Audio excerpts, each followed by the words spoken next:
Problema ang Gcash mga idol, oh.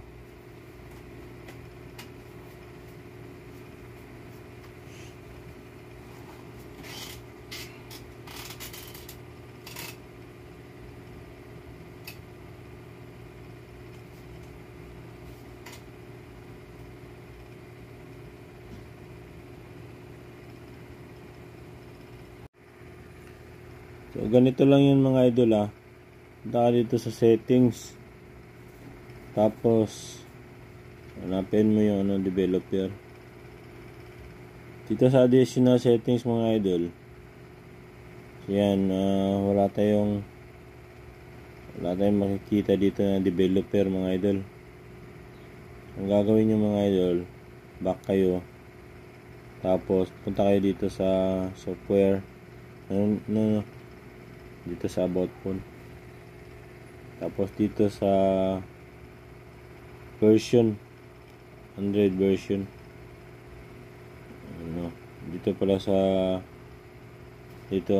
version. Isang version. Ito baseband and kernel.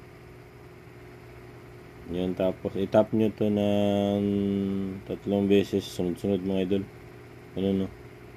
So yun, 3 step. So yun. Kaya i-unlock nyo po yung nyo, yung code nyo dito sa phone nyo. Tapos yan, back na kayo.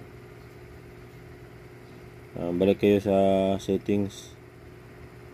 Dito sa additional.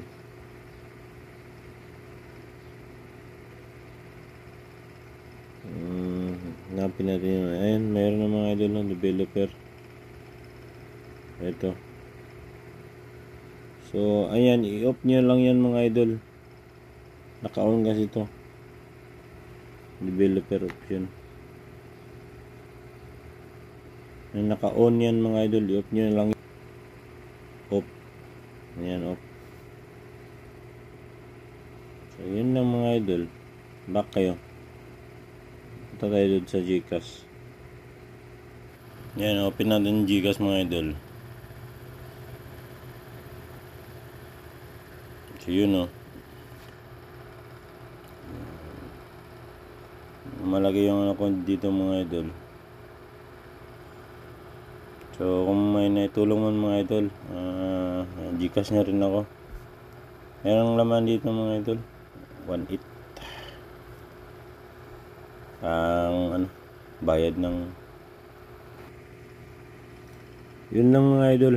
Salamat.